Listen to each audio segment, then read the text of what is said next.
This is part of the Lootwala series that we have started recently, 2 months back, about corporate malfeasance and corporate governance.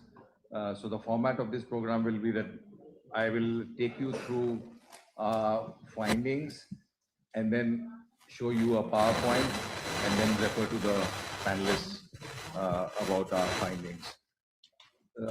Today's story is investigation is about the Murugappa Group or the Chola Investment and Finance CIFCL group and their other sister concerns, and it is about largely about related party transactions which are prohibited by several acts of several regulations, whether it is the SEBI regulation or the LODR regulation or IRDA or the Companies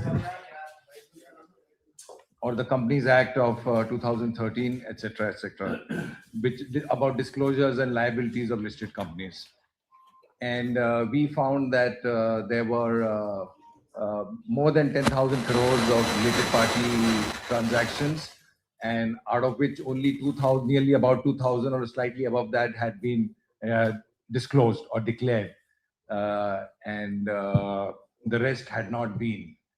And of course, apart from related party transactions, there's this whole thing that we found about cash deposits of Chola across 14 banking institutions, close to 25,000 crores. But our sources and our understanding is that that figure is on the low side, that figure is much, much more.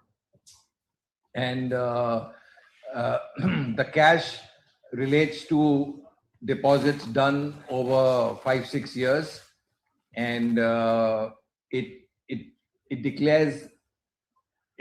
basically declares two things. One, that compliance to 690 compliance wasn't done, our sources tell us, which is basically that anybody giving you an amount of rupees 20,000 or above, you have to file it with their PAN number and KYC with the income tax for the income tax to audit or make a tax assessment. So this was absolutely not done over several years. So we don't know who these depositors, so-called people are who are depositing this cash with Chola.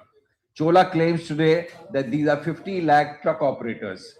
I fail to see how 50 lakh, I mean, to me, this is quite a bogus explanation that 50 lakh truck operators have deposited this cash across the country.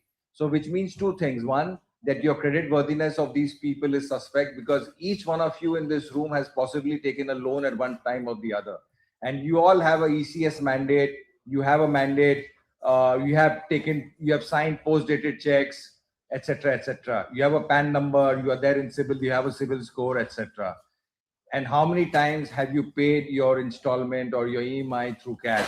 I guess none of you. I mean, at least I don't know of people who pay their installments in cash.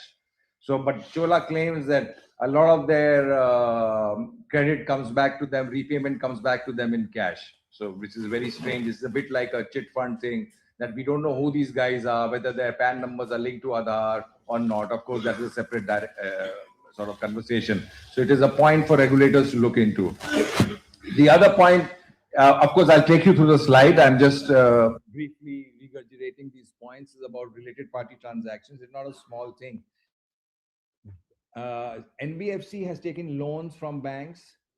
It has a lot of public money with itself, and the regulation is there to see that the public money is going for the end purpose for which it has been sought, in which case lending for vehicle loans or home loans. That is the purpose of the money that has come to the NBFC, and it is a public money, so it has to be treated with a lot of regulation.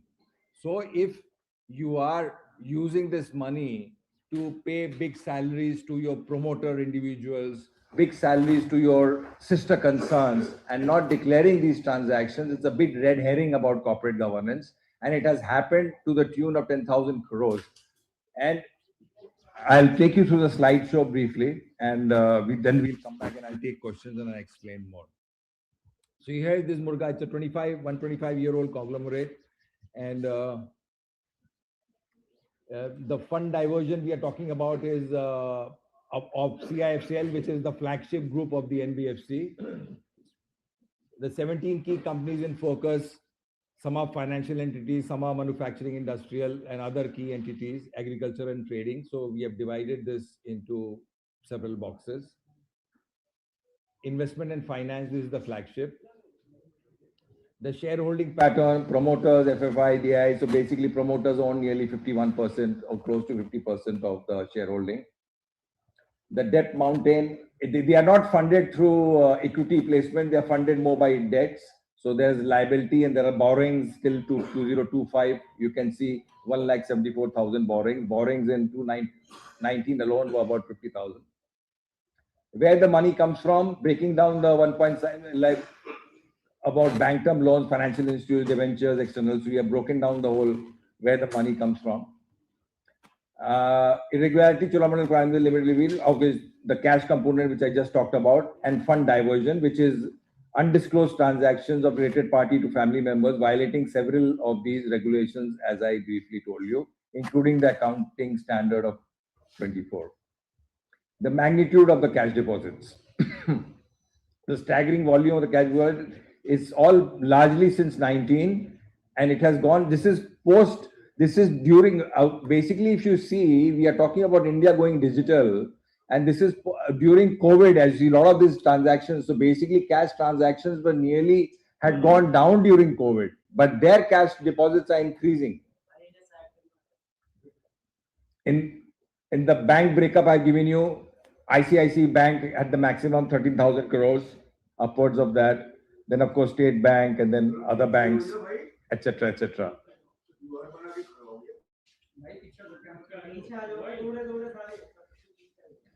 Cash collection.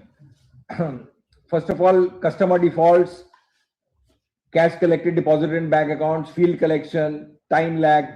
So there are a lot of things that cash collection itself is a big red flag.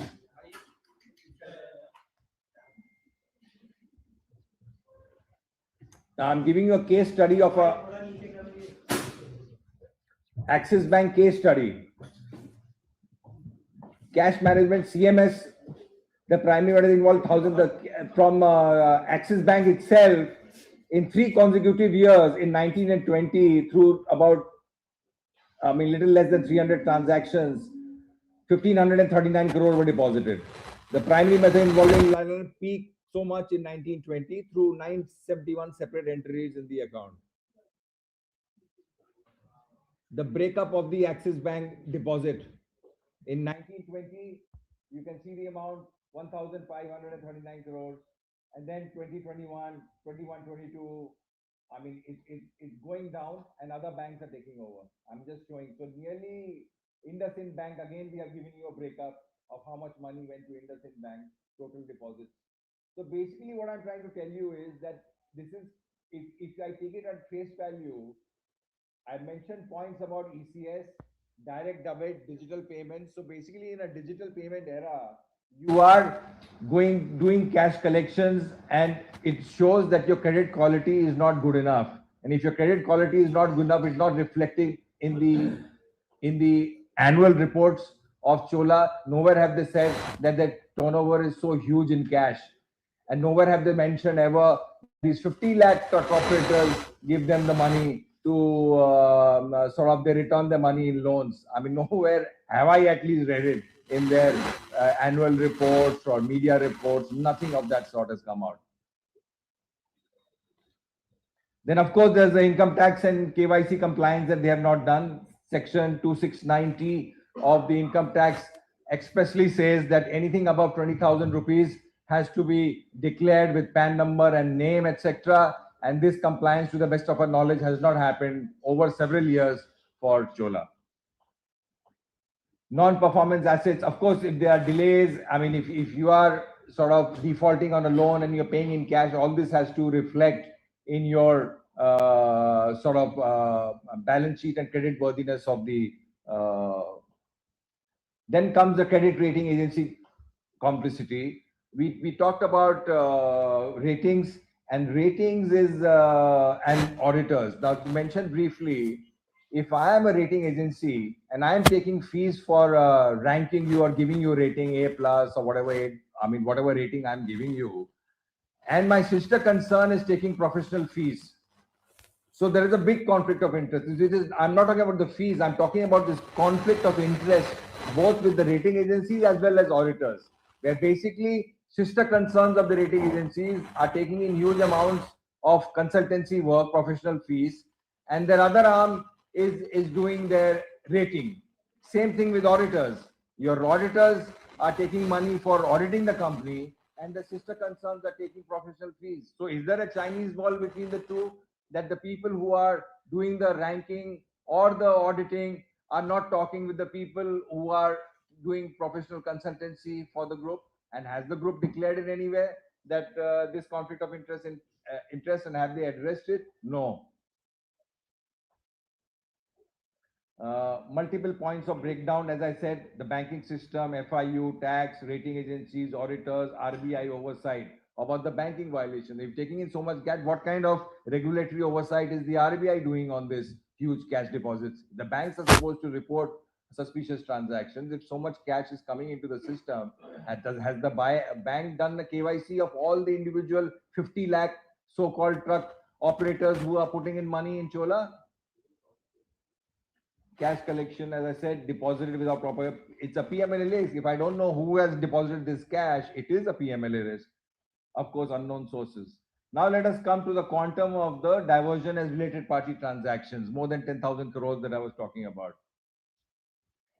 This is a very interesting, the 3,040 crore insurance diversion. Let me just explain. Chola has a company, Chola General Insurance, which is 60% owned by Chola Holdings, which is a listed entity. And 40% the partner is Sumitomo of Japan. So what this company does without related party disclosures is that the premium it has earned, the earnings from the premium it has earned, it distributes 3,040 crores to 9 Chola Murgappa group entities, 9 or whatever, listed and unlisted.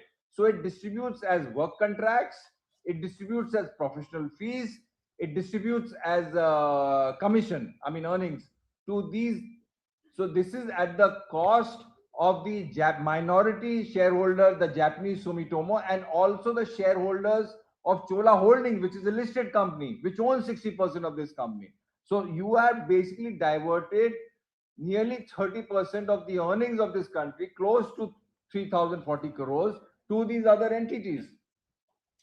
So I've explained all this here. Insurance commission, the amount, 30%, professional fees, concealed related party, work contract. This is how the money has gone to other related party concerns of, related party transactions of Chola to these other Murgappa group companies without disclosures.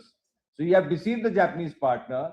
It has international ramification, obviously, and it has this joint venture sort of structure. As a partner, Sumitomo was also entitled to these profits, but which would close as a 40% partner, which would be close to 1,200 crores. SPV is receiving insurance fund, Chola Business Services, and these are all other. Chola itself has earned a lot of insurance money by bundling sort of forced selling of insurance with their vehicle sales. Concealment only disclosure rate is 4%. So out of all this entire thing, they disclose only 116 crores out of 3,000. I mean, this entire insurance transactions, which Chola is now going and sort of thumping down. We have declared. I'm categorically saying that only 2,000 odd crores of it was declared as related party transactions, and in this particular instance, only about 116 crores out of this whole big amount. So there has been partial disclosure. We have combed through annual reports, we have combed through finance, and if they are misrepresenting that they have declared these related party transactions. They have not declared it till 21, and after that there has been partial disclosures. The fund diversion, as I said, Chola Mandalam, Chola, where all exactly the commission flow to the related parties from 17 to 25, we have mapped that out. So this presentation will also be on the website, so you need not worry, you will get this PowerPoint. IDA violations, obviously. So IDA is it directly concerns IRDA. Insurance regulation is part of their related party. They are very strong on related party transactions. They have a whole code on that, and that is what is important to know. Of course, CFSL's own insurance commission, as I said, recorded a growth rate of nearly 127%, but as insurance commission. Impact on the Japanese partner, which I've told you, holds 47%, but has got 0% of this particular 3,040 crores. Legal consequences. There are a lot of slides which talk about the legal consequences and the acts in question which they have violated. The Companies Act, the BNS section now 316/5, the SEBI Lodder regulations, failure to obtain audit committee and shareholder approval for a lot of these transactions, Indian accounting standards, etc. There's a whole box in our story about the accounting standards and how all this is related party transactions. I mean, it might look too dense to you, this whole related party business, but actually it is a very SEBI is very strict about it. A lot of companies have been fined huge amounts of sum for related party transaction breaches, and for a listed entity to do that, it's not done. Explosive commission growth, as I said, cumulative premium, direct premium, this whole is mapped out. Unraveling the related party transactions further. We have detailed the names of the leadership circle, the promoter, the next generation, etc., etc. What constitutes fraud under Section 447 of the Companies Act? Fraud, wrongful gain, wrongful loss. Violations and criminal liability has been mapped out. This is all violations of the regulation and the act. SEBI's Lodder regulations makes it mandatory disclosure requirements. Stock exchange disclosure there, periodic reporting has to be there, website publication, the annual reports have to suggest it. Annual report, SEBI is very particular from till last year, which you have to file in SEBI now since last year, but earlier you have to file in detail in your annual reports. SEBI's enforcement powers, and so we have gone about compounding, criminal. I mean, what exactly SEBI can do about this? The IRDA regulations, what IRDA can do, and the complete picture of the total diversion. Like professional fees to related parties, 662 crores. Murugappa Management Services, 675 crores. Work contracts, 1,654 crores. The diversion from Chola, 3,000 insurance, 3,040 crores, and of course CBSL diversion, 4,103 crores. Professional fees to related parties, 662. Let's talk about this. Related, they are saying today, they mentioned briefly Chola, that Murugappa Management Services is no longer relevant to their what did they say? They use something like strategic growth. Now Murugappa Management, they received 663 crores over a period of time, and from 17 entities of Chola Murugappa Group, out of which several were listed, and they got this money, and 359 crores of this money goes to paying salaries and professional fees of the promoters, of the promoter, of the promoter entities, individuals. They are receiving huge salaries in crores and crores from these, and there's been no disclosure about it. MMS is also paying ICRA. What business has this company, which is not listed, to pay ICRA, which is rating Chola Financial? So obviously this was done at a hand, because a listed entity is under too much scrutiny. So they devised this method that, okay, let us create this SPV, which is our sister concern, and let us do these things from a sister concern. So there may not be too much regulatory scrutiny on that. I mean, here briefly, I'm mentioning the amount of salaries that Arun Algappan, chairman, 12.50 billion, and other family members. We are given the number of work.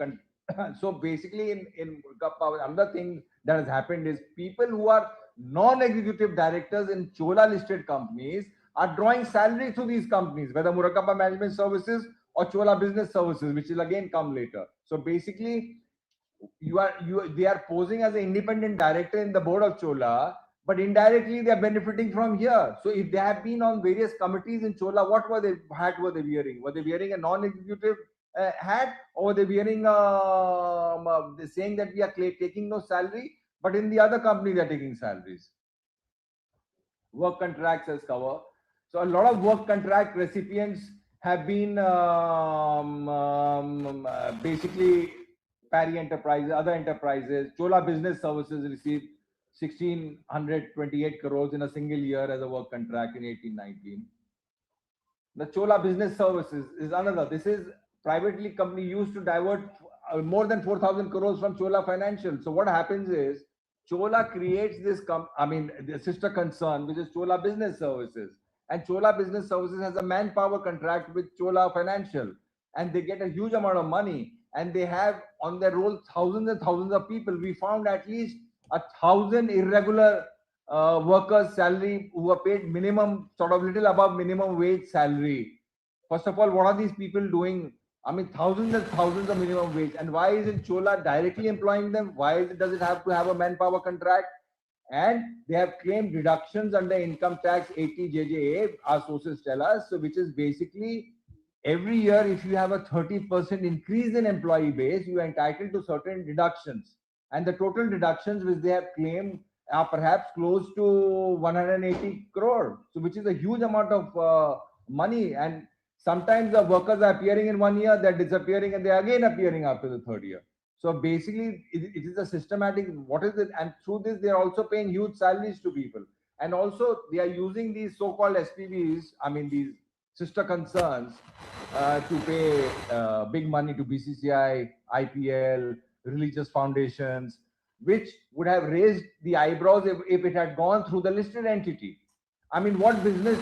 Your purpose of raising loans and public money is to lend to people. Your purpose is not to take huge salaries through related party transactions. Your purpose is not to give um, um, donations disguised as work contracts. I mean, another thing they said in the morning was that no, it is normal these days to give CSR donation as work contracts. I mean, I have not heard about that. The 99% of the CSR donations goes as donation. They don't go as work contracts. So because you have to, as work contract means less scrutiny. Donation means you have to take approval from committees, from boards, and you have to say it is going, and you have to take a series of approvals internally. Work contract, and that you benefit from work contract because you can show it as an expense. Donation, perhaps not. I mean, there's a qualifier there. The CBSL diversion, I have said. Here's the Chola ownership structure, where part of CBSL's money, which they came, the salaries. Then again, Murugappa Management Services receives so much. Mysore Race Club gets 10 lakh. I mean, a lot of these bodies, a lot of these auto dealers, a lot of these bodies are receiving monies from indirectly from these two SPVs. I mean, basically transactions which perhaps would have got a lot of scrutiny if they had done from the listed company. The bogus employee scheme, which I talked about, 180 crores in tax deductions under Section 80 JJA of the income tax for hiring additional employees, subsidiary to ICSL. No tax deduction at source for 3 years. Salaries paid yearly. I mean, our sources told us, and our review of certain documents. Employees paid at minimum wage level, etc., etc. Hundreds of unrelated employees. Then there is Murugappa Management Services, which I talked about. It's the money come through Murugappa Management Services from Coromandel International, CIFSL, EID Perry, Tube Investment. A lot of these are listed entities and 13 other companies. I mean, from listed companies, money is coming to this private entity. Where is the money going? Top family beneficiaries, Ravi Chandran V, 55 crores over a period of time. It was by and large being deployed within that particular business group, and also there was a lot of misgovernance. So the issue was to have to separate banking from industrial houses. The reason being that while you're raising funds from the wide public, the benefits of that funding only goes to a very select few and only that particular business house. And that was the reason why industrial houses were not allowed into banking thereafter. But what we have found now in the last couple of years is that business house really need not have a bank. If they have a non-bank financial company, they can do many activities that a bank can do and yet deploy those funds for their benefit, divert it through all their myriad companies for their own gain or for any kind of wrongdoing. So the purpose of separating the industrial houses from the financial sector, which earlier consisted of banks, now that whole policy purpose has got defeated when you had industrial houses doing quasi banking through their NBFCs. So the funds are coming into them through this indirect way because the NBFCs in turn mainly raise their funds from banks. That means bank depositors' funds are now flowing into NBFCs and then they get channelized into that particular industrial house. So it results in a very warped development. And that was what bank nationalization in 1969 was done to prevent. But we are now seeing a whole change in that. And because of that, the NBFCs has come into the picture. Another thing, when you have these NBFCs, and what we have seen here is that the related party transactions, a lot of these, what Cobra Post has documented, has come through related party transactions. Now, mind you, regulators are fully aware that it is through related party transactions that either promoters or executives siphon off money or they divert it through other purposes. And they have also implemented a lot of regulatory changes to monitor this. But what is interesting to note in this case is that the regulators have not caught this here. It is Cobra Post which has gone and done all this and through unpublished information. So, in essence, despite the regulator tightening up on related party transactions, we are seeing these kind of transactions take place. And therefore, it is extremely important to monitor related party transactions. So, in essence, what it shows is that if small, and mind you, this is all being done when everything is kind of digitalized, so it's very easy to monitor. Now, while you are monitoring the small individual transaction, suppose you and I go to a bank and deposit, say, more than, say, 70, 80,000 rupees in cash, immediately the bank will ask for an explanation. It may be even tagged off to some, you get a query from the income tax department. But what we are finding is that when very large entities are doing it, nothing is raised. That only an independent outside party has to point it out, and then we have to see what, if ever, any investigation is done. So then, what is the purpose of digitalizing this entire process if you're only going to monitor the small person's transactions while you're going to allow the larger entities to do these transactions? They are not going to be monitored. Now, this is something which has to be brought out in a democracy. And finally, what we are seeing is that no one, even in a company, when such transactions are done, especially a listed company, you have multiple internal processes. You will have that internal audit. You will have the external auditor. You will have their audit committee, and the audit committee consists of non-executive directors and independent directors. Now, if these transactions are happening and it is not raising an alarm bell, and the group has a very prestigious name. Now, you speak to a bankers also, they're very happy with dealing with the Murugappa companies. They regard them very highly. The credit rating also gives them, I think, the top one they get, I think, A1 plus rating. And by and large, there's no doubt that it is a financially very sound group. But when you see such transactions happening and nobody is raising any red flags, so then what is the point? Why are all the checks and balances failing when you introduce so many structures and mechanisms actually to control this? Why does it need someone sitting totally on the outside to go and dig out all this? So, what are all these checks and balances which are implemented and conceived exactly to stop this? Why are all these things happening? And most importantly, why is it happening in such a blue chip corporate business house? Because that to me is a great worry.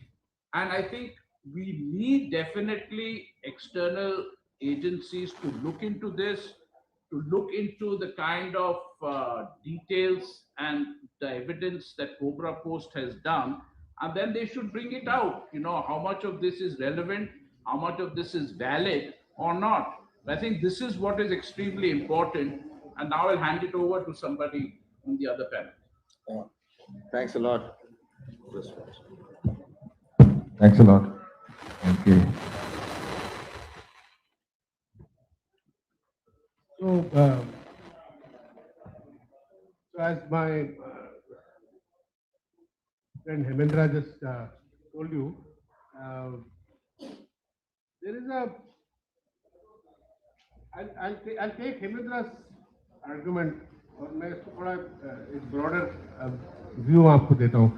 The problem with our family-owned corporate groups is that that they are not transparent at all, and every like in the case of Cholamandalam, which Anirudh just established, what these groups do is they have listed companies, and listed companies they do real businesses, and then they have and these listed companies have balance sheets, consolidated balance sheet. इनकी accounts होती है, क्योंकि ये listed companies होती हैं, इनका under regulation, company law regulation, they have to follow very strict rules of compliance and transparency, because there are millions of shareholders, people like us. आप हमारे ऐसे लोग म्यूचुअल फंड इन्वेस्ट करते हैं इन कंपनियों में, वो म्यूचुअल फंड इन कंपनी में पैसे डालता है.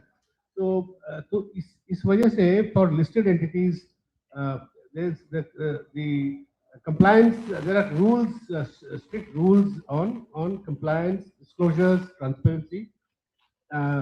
But what these family-owned groups do is, they're all very diversified groups. Cholamandalam is like the Birlas of the South. 125 साल पुरानी company है. They have interests in, as you can see, they they are in engineering, they are in finance, NBFC, they are in agriculture, they are in they are even in a semiconductor chip project, very modern in Gujarat. They have CG Power and Engineering Solutions. It's a big company. Tube Investments, EIT Parry. So in all these listed companies, they have their balance sheets, but along with that, what these family-owned groups do is all of them. I'm not saying this. I think the last one that Anirudh exposed was the Anil Ambani group. वहाँ पे भी related party transaction बड़ी problems थी. So how do these things happen? Is that these groups, along with the listed companies, they have hundreds of private entities which are below the radar, which do not reflect in the main balance sheet. और वो सारी companies, as Anirudh he described them as SPVs. They are actually companies which are privately owned by the promoter and family and associates. Those are the companies through which money gets diverted, money gets moved, and the way money gets moved is not transparently disclosed. As Hemendra said, it fell apart.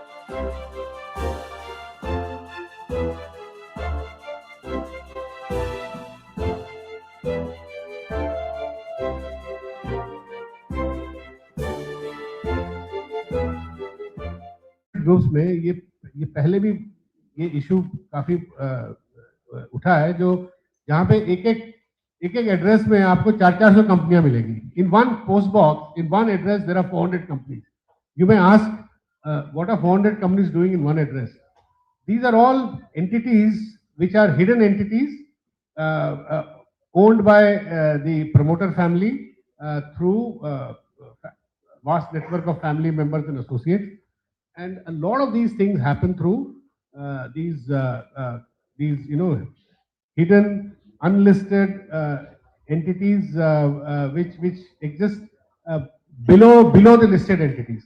So listed entities do all the business. The money earned gets as he showed the management advisory services, Cholamandal managed business that is owned by the family. Agar it is it is basic common sense. Conflict of interest is inherent in this. That if you are running a company, uh, and if you want some consultancy, if you give you give that consultancy to another company owned by a family member. So there is it is a kind of related party.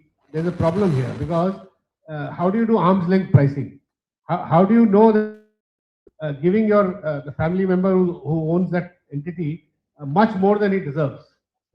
If you people recall the Jet Airways case, अगर आप Google में जाएंगे, Jet Airways में सबसे बड़ा problem क्या था?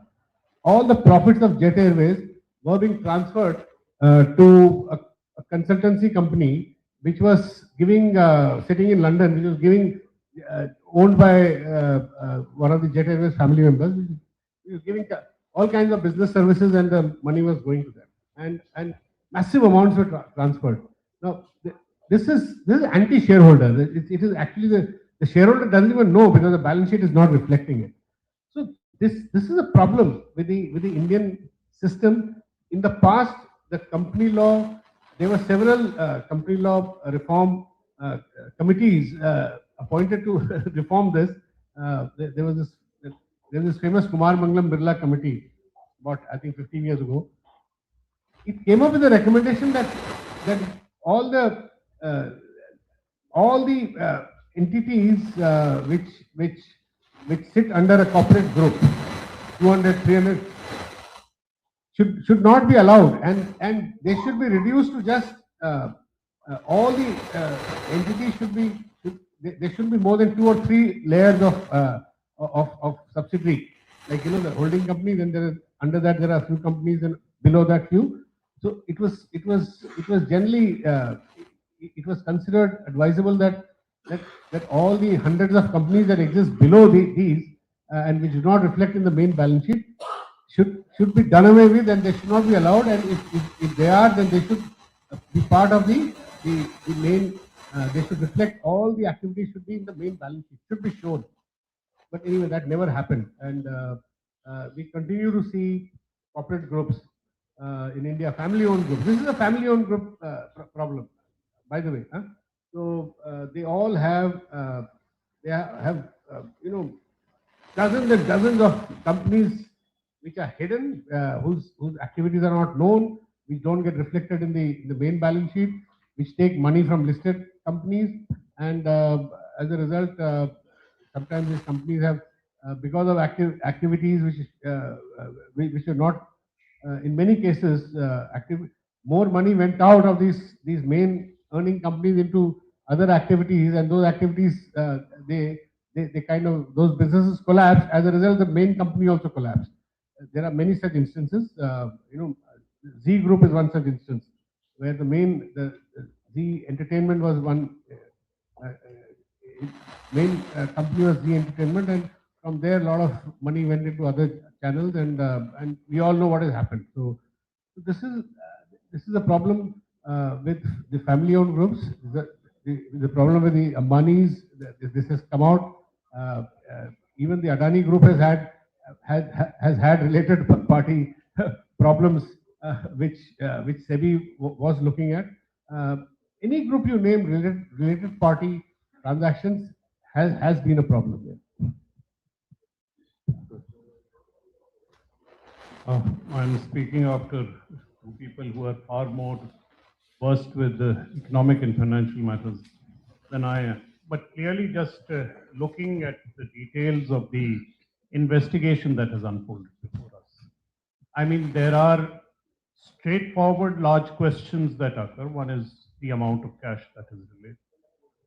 The second is related party transactions, which in simple language would be something questionable in any kind of dealing we would have had at individual levels. Uh, for example, if the evidence suggests that there are connections between rating agencies and of financial transactions, that's a wall that should never be breached. And certainly, that would not be a wall that would be breached in the kind of transactions all of us individually deal in. The same question rises when we are dealing with accounting firms. If sister firms are directly dealing in financial transactions with a particular firm that is being accounted by a sister firm, that is again a wall that should not be breached, cannot be breached, because then that defeats the very purpose by which we look at transparency of financial operations. If ratings cannot be trusted, if accountancy cannot be trusted because there's an exchange of funds through other means, then we are already running into serious problems in terms of what we mean is reasonable operation of a corporate firm. The other important fact that I quite clearly see looking at this is that this is, as Hemendra and Venu have already mentioned, is a company with apparently a sterling reputation, which would lead me to suspect, and I think this is a question that opens up after, is that how prevalent are these kind of operations and questions and ways of operating in the industry at large, in corporates of similar sizes or similar operations? Just that scrutiny can reveal this in terms of journalists from outside looking in, and yet these operations can continue for years or decades without questions being raised. Imposes serious questions about the level and nature of corporate governance in this country. The institutions that are supposed to be monitoring, the institutions that are supposed to have checks, the institutions that should have been asking these questions do not seem visible. And I say this only because we are today in an environment where we are actually living in a corporatocracy. We are well aware of the roles of the Adanis and Ambanis in this country today under the Modi government. We have seen over the past few years what has happened with electoral funds, what drives elections, how political parties operate. In this climate, I think what Anirudh and Cobra Post have done, begin a series on Rootwala, is I think pointing at the larger malaise that grips the entire environment. And each story, I think, has to be seen as part and example of what is unfolding right now. And I think this is one such great example. These questions need to be looked at and answered. They cannot be brushed away by press statements or headlines similarly across 8 media channels that a 6% growth in shares after Cobra Post exposing. I mean, that itself to me raises bizarre questions. Which kind of investor jumps in to buy before assessing the nature of the investigations and what has unfolded? But I am just pointing out that there is a concerted attempt to kill, suppress, or ignore questions of corporate governance when firms are questioned and scrutinized.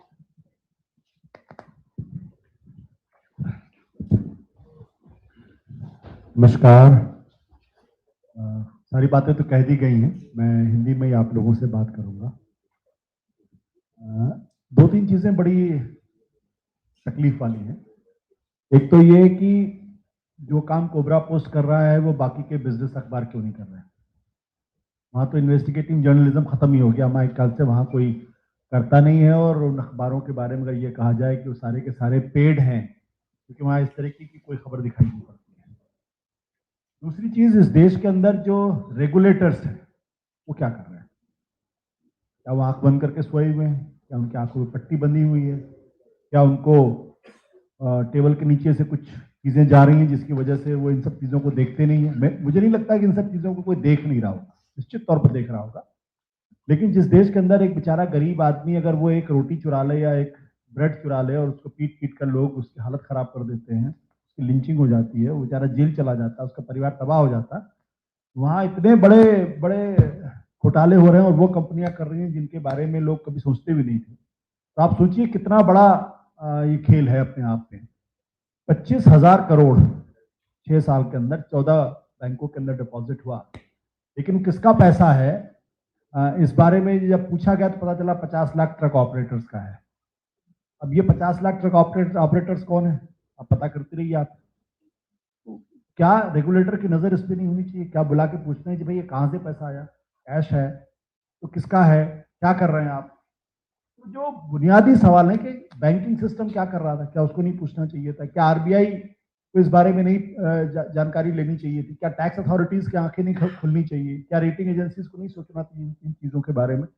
लेकिन वो सोचते नहीं है। ऐसा नहीं कि सोचते नहीं है, 100% बिना उनकी मिली भगत के ये हो ही नहीं सकता। और इस देश में एक सबसे बड़ी समस्या ये हो गई है कि रेगुलेटर्स रेगुलेशन करना भूल गए, क्योंकि वो शायद अपने राजनीतिक आकाओं की तरफ देखते हैं और उस कंपनी का पॉलिटिकल आकाओं के साथ क्या रिश्ता है ये भी बहुत कुछ निर्धारित करता है। और कुछ में पॉलिटिकल आकाओं की तरफ ना भी देखें तो भी इतनी मोटी मोटी रकम के ट्रांजेक्शन्स होते हैं अंडर द टेबल कि करने की जरूरत ही नहीं पड़ती है। ये और एक बात और बहुत साफ है कि कॉरपोरेट गवर्नेंस, मुझे लगता है कि हिंदू जो मॉडर्न इंडिया है, जहां इकोनॉमिक रिफॉर्म्स की बात की जाती है, हम दुनिया के 4th बिगेस्ट लार्जेस्ट इकोनॉमी की बात करते हैं, फास्टेस्ट ग्रोइंग इकोनॉमी की बात करते हैं, वहां पे क्या कॉरपोरेट गवर्नेंस के ऊपर बहुत तगड़ी नजर रखने की जरूरत है या जरूरत नहीं? आई थिंक ये फंडामेंटल क्वेश्चन। और जिस तरीके से कोबरा पोस्ट ने पहले लूट वाला में, इसके पहले ये दूसरा पार्ट है, इसी चीज को बार बार हाईलाइट हो रहा है कि हमारे यहाँ कॉर्पोरेट गवर्नेंस है क्यों नहीं, क्या कारण है, और जो रेगुलेटर्स का रोल है वो कहां है? अभी सबको मालूम है कि रेगुलेटर्स को लेके आजकल तो मामला सुप्रीम कोर्ट में भी जाता है और वहां कह दिया जाता है कि जो कानून के हिसाब से इसके बाद हम इन्वेस्टिगेशन नहीं कर सकते हैं क्योंकि कानूनन हमारे पर एक रोड ब्लॉक आके खड़ा हो गया है। ऐसे कानून क्यों बनाते हैं कि आप जो ऐसे लोगों को घोटाले करने की इजाजत देते हैं या इस तरीके से चीजों को मैनेज करने की इजाजत देते हैं? मुझे लगता है कि कॉर्पोरेट कोबरा पोस्ट को बधाई देनी चाहिए। कम से कम उन्होंने जो हमारे कॉर्पोरेट सेक्टर में जितने बड़े बड़े घोटाले, गड़बड़, लूट हो रही है, कम से कम उसकी तरफ इन्होंने इशारा किया है। हम लोग तो अक्सर आजकल तो खैर थोड़ी ये जर्नलिज्म का ज्यादा चर्चा करना बेहतर नहीं होगा क्योंकि जर्नलिज्म हो भी रहा है या नहीं हो रहा है अपने आप में एक सवाल है, लेकिन जरूर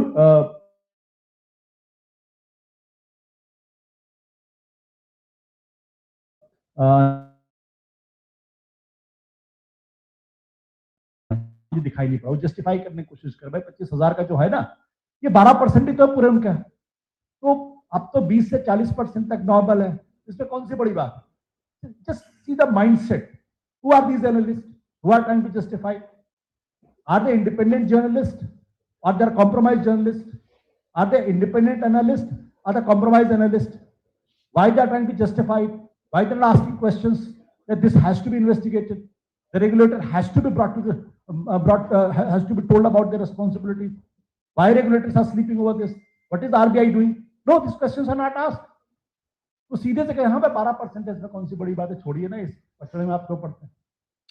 नहीं, पहले आज आपने सुना होगा कि चोला ने बोला कि पहले 50% होता था, 50% कैश होता था, अब तो करके 15% हो गया। मतलब वो खुद ही एंडोर हमारी स्टोरी की वो पुष्टि कर रहे हैं कि कैश पहले बहुत ज्यादा होता था, अब कम है।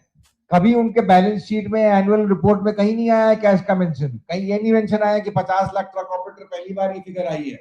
मतलब जैसे चिट फंड ऑपरेटर के इन्वेस्टर्स होते थे कि भाई साहब इतने इतने लोग, लाखों लोग हैं, उन्होंने पैसा दिया, भाई ठीक है, हो सकता है वो ठीक हो सकता है वो बहुत है, लेकिन ये ऐसा कौन सा लोन लौटा रहे हैं लोग कि सिर्फ कैश में ही लोन लौटाते हैं?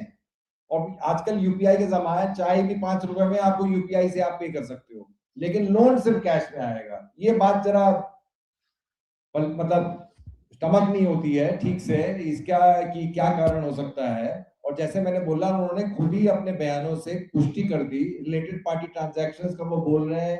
एक मुर्गप्पा मैनेजमेंट के बारे में उन्होंने बोला कि भाई साहब ये तो बंद हो गई है, 22 से हम इसको बहुत कम यूज कर रहे हैं। उसी मुर्गप्पा मैनेजमेंट में सारे प्रमोटर इंडिविजुअल्स को मोटी मोटी करोड़ों की तनख्वाहें गई हैं, ये कहीं डिस्क्लोज नहीं हुआ है। आप डिस्क्लोज करिए, एक नियम है डिस्क्लोज करने का, आप डिस्क्लोज करिए कि भैया ये रिलेटेड पार्टी, आप दीजिए तनख्वाह, कौन मना कर रहा है, लेकिन आप डिस्क्लोज तो करो, अपने बोर्ड से अप्रूवल लो, शेयर होल्डर से अप्रूवल लो और दो। आपने देखा होगा कि बाहर इलॉन मस्क अपने को वो लेना चाहता है कंपनसेशन, $1 ट्रिलियन या 500 स्टॉक कंपनसेशन लेना चाहता है, बोर्ड से लड़ाई होती है, ओपनली लड़ाई होती है, बोर्ड कभी कहता है हाँ ले लो, कभी कहता है नहीं ले लो, लेकिन ये बड़ा ट्रांसपेरेंट प्रोसेस है।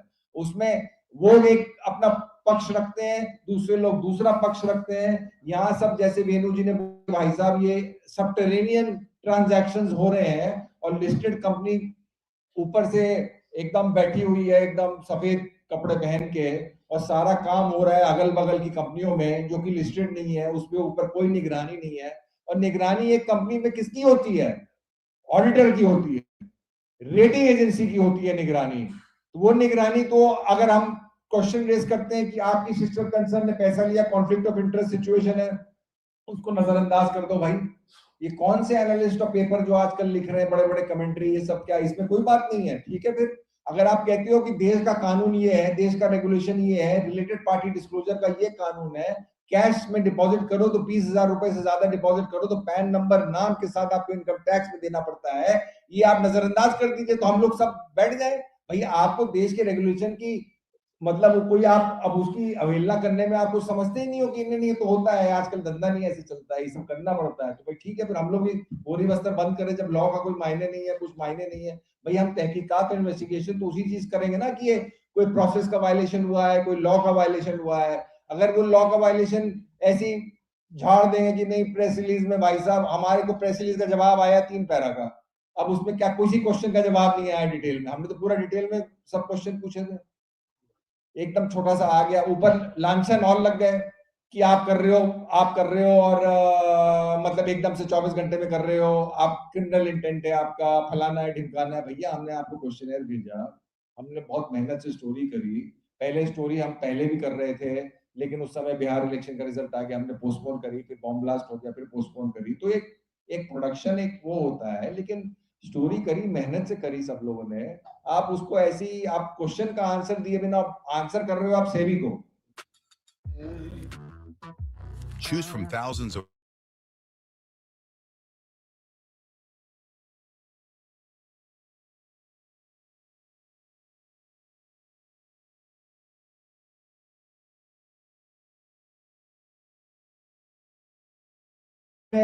तो ये कैश इकोनॉमी कौन सी है भाई, जो कि ट्रांसपोर्टर भी धंधा पूरा कैश का है, ये भी धंधा पूरा कैश का है, और आप कंपनी बोल रहे हो, इसमें क्या बात है? पहले तो 50% होता था, अब तो 15% में धंधा में कैश चलता है। ये ठीक है, फिर चलता है तो चलता है भाई, हम कौन है बोलने वाले? हम बोलते हैं तो गलत हम ही बन जाए, मैसेंजर हम ही खराब है, गंदी गंदी चीजें बोलते हैं, बेवकूफी की चीजें बोलते हैं, इसका तो कोई मतलब नहीं है ना इस देश में। वी ओपन टू, हाँ एक और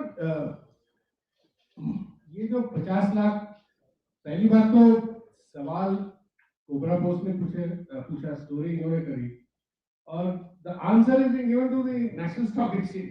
now this is very odd. They could have given the same reply to Cobra Post, which would have carried it as part of the story, right? But उन्होंने आप सवाल पूछेंगे कि भाई स्टॉक एक्सचेंज में जाके क्यों दिया? स्टॉक एक्सचेंज में इसलिए वो दे रहे हैं क्योंकि they are only worried about the movement of the stock prices. They are not seriously really interested in replying to the media or clarifying to the media, so that people at large, general readers, can also understand what is going on. They go to straight away to the stock exchange because, as Hemendra said, that's also a kind of it's mandatory. They have to inform the stock exchange, and so that it's a requirement. So they are actually they're just responding to a requirement. It is not as if they are voluntarily giving answers or responses. Responsible. Yeah, exactly. They're not They should feel responsible. responsible. So in that case, they should have sent Cobra Post the answers, right? कि ठीक है 50 lakh truck operator थे उन्होंने. और दूसरी बात आप सोचिएगा, आजकल आपने देखा होगा हर छोटा वर्कर भी या छोटा स्मॉल बिजनेस कमाने वाला भी यूपीआई यूज करता है, तो अब ये सवाल उठना चाहिए कि भाई ये why are they not using digital system, why is such a cash payment being done on such a large scale. It's a question that commonsensically would come to everybody's mind, right? And the second, the answer to related parties that they've given is that they've all followed rules and necessary compliances. Now, should we take this as at face value, or should we wait for SEBI or some other relevant regulatory agencies to actually look at them and, If at all. If at all. yeah, look at the claims and the documentation done by Cobra Post. I think we should wait for SEBI and other regulators to respond. We cannot, on face value, at face value, you can't sort of just uh, accept whatever the group company is saying that, oh, everything is as per compliance. That's my limited point. Yeah. Also, one small unrelated unrelated to Cobra Post investigation. As Hemendra said, this group has never been in any controversy. Now, I just want to share this little fact with you. The only big controversy that this group has been seriously involved, embroiled in, was about 4 or 5 years ago. One of the female members of the shareholders of the group, who's a nuclear scientist, her name is Valli Arunachalam, nuclear scientist in the US who has worked 40 years with a Fortune 500 company. He has many patents to her credit. She took the company, the family to court because on the ground that she was not given a board membership on the basis of her stake, 8% shares that she had. That's because this company is very patriarchal. It has never had a woman member of the family on the board. It does not admit women members on the board. If you see the history of the company, if you just Google the Murugappa Group, the book history, board members, you won't see a single woman. And of course, this generation of women have started protesting, taking them to court. Actually, this is an interesting aside. This is nothing to do with what. Coming out today, so it's worth mentioning. I think this is Ayush Tiwari's story in Scroll today, which I'll just read out the tweet itself. No chip experience, 125 crore donation. Weeks after getting government approval for a semiconductor unit, Tamil Nadu's Murugappa Group gave its biggest ever donation to the BJP, 6 times more than its total in the last 10 years. Just noted along. Any questions? And the investment in Gujarat, right? Yeah, assembly.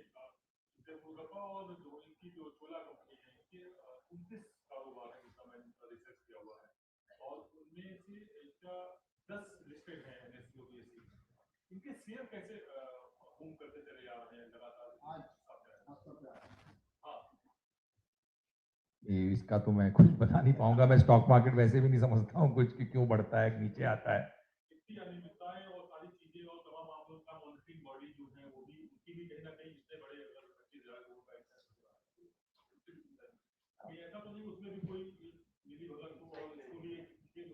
ये तो regulator को देखना पड़ेगा.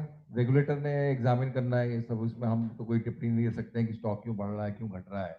अगर हम इस पे टिप्पणी दे देंगे तो स्टॉक बढ़ रहा है, घटना, उससे हमें इन्वेस्टिगेशन से कुछ लेना देना नहीं है. भैया स्टॉक ऊपर जाता है, नीचे जाता है, उसमें क्यों जा रहा है, क्यों जा रहा है, लोगों को क्यों कॉन्फिडेंस आ रहा है चोला में, अभी तो I don't know.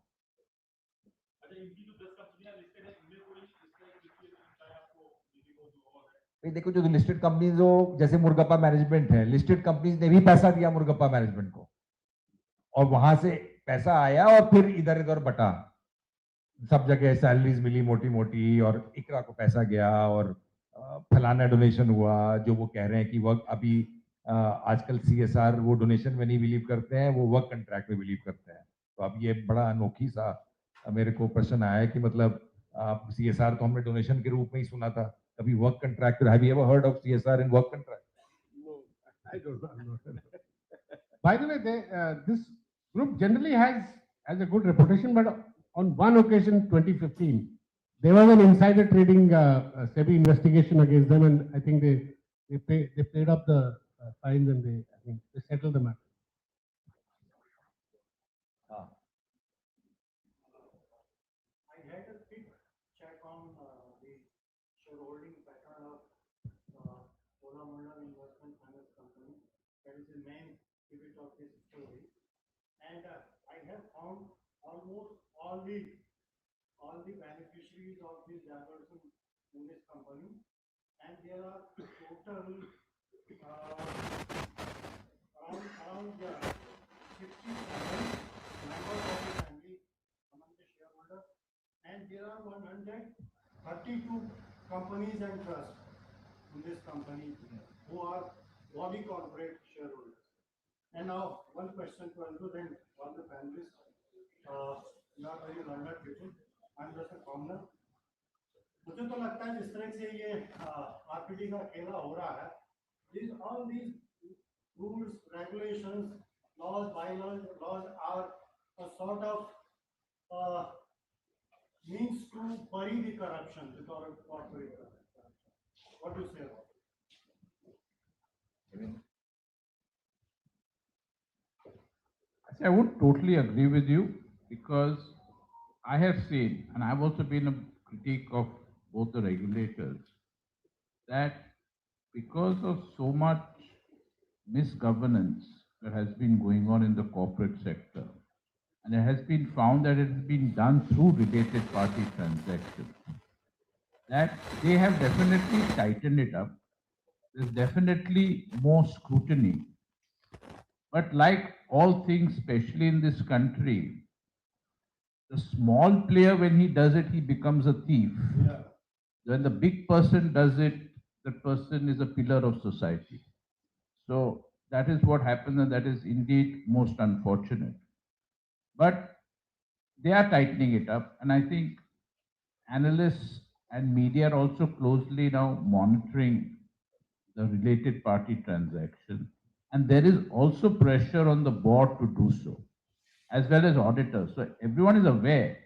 But as usual, we have seen when you're big, you get away with whatever you can do. It's the small person who gets targeted.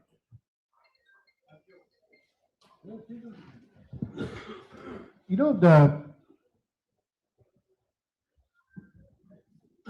your question is very valid, but we are also living in a regime where this government has favorites.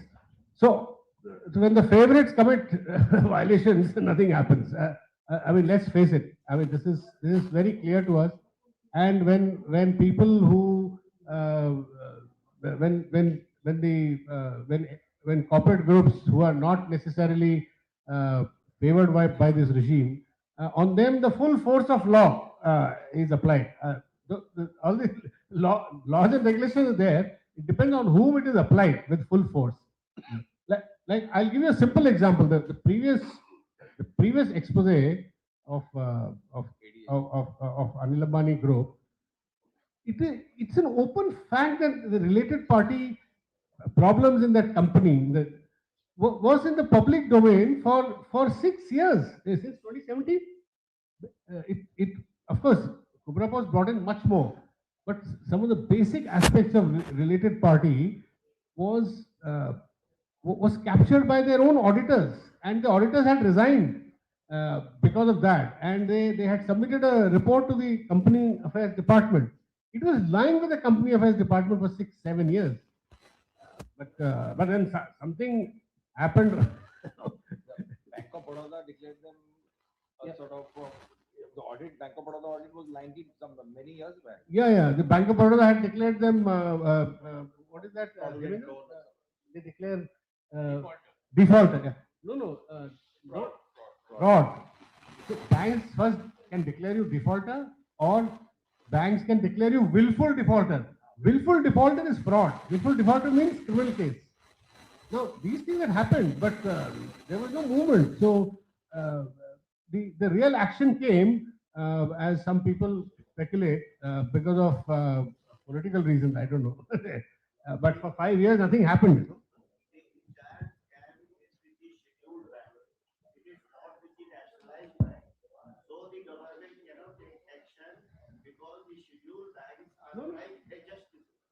Bank of Baroda, not Scheduled Bank, Nationalized Bank. Huh? I'm talking the one which you have declared. Scheduled Bank, Indus Bank and Axis Bank were previously a scheduled bank. So no action can be taken unless and until money laundering is done on the nationalized bank. And Indus Bank is a private bank owned by Hindujas Group. And Axis Bank is also not a big bank. They were caught in the, this stock trading, and they lost a lot of money.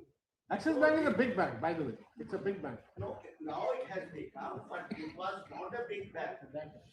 It was a small bank which created from the UTI people. They created it. But here, if you see, the bank deposits have come in private banks as well as nationalized banks. State Bank also got a lot of deposits. But the government becomes bold. They can take action if you launder with the nationalized bank. But if you launder with the scheduled bank, then scheduled bank has to report to the reserve bank, and then the action. Sir, I'll 20,000 crore is a penny amount, but you have done an investigation. Hats off to you. There more people, and the money could be of the political parties, as it was in the case of Sahara, of people of other political. So these are, rotating. The political parties are rotating the cash flow in this formation where they cannot be challenged. But those things, of course, those things have to be established. Yeah, you're right. There has to be investigated. एक question है कि ये आपने जो किया है इससे भी बड़ा जो स्कैम है वो बिल्डर्स का है जो अपना हाउसिंग लोन लिया हुआ वो बैंकों का भी स्कैम है स्कैम उस पर क्यों नहीं कुछ कर रहे हैं इतना बड़ा है कम से कम 80,000 आदमी पूरे इंडिया में उसके इन्वॉल्व है बैंकों ने क्या क्या लोन दे दिया आपको फर्स्ट पार्टी दूसरा जो बिल्डर है तीसरा बैंक आके उससे रिकवरी कर रहा है उसका कोई लेना देना ये एग्रीमेंट हम तीनों में चौथा बंदा आगे इतना बड़ा ये फ्रॉड है कोई साबित क्योंकि बैंक ने अपने खाते में दिखा दिया इसने पेमेंट दिया ये वो हो चुका है वहाँ 19% उन्होंने पेमेंट दिया उसको वहाँ ट्रांसफर कर रहे हैं इससे क्यों नहीं कर रहे हैं मेन 80,000 आदमी इंडिया का उसमें ये हाउसिंग में फंसा हुआ है ओके देखिए उसमें गवर्नमेंट ने जब कर ली यूनिट एक्ट अमर पाली अपना एडमिनिस्ट्रेटर बैठा ले किसी आईएएस रिटायर आदमी को 20 लाख रुपए महीने में बैठा दिया वो क्या कर रहे हैं कि पैसा रिलीज ही क्या नहीं हो रहा पैसा गया कहाँ ईडी ने तो पकड़ लिया सबने पकड़ लिया कहाँ जा रहा है इससे करो आप तो मेन मुद्दा इसका है 80,000 आदमी जिसमें कम से कम में 20,000 आदमी तो सीनियर सिटीजन से भी ज्यादा हो Sure. Thank you, Lord. We'll certainly look at it. I'm sure Artosh ji and others will also look at it. Thanks a lot. Thank you for coming. And if you have any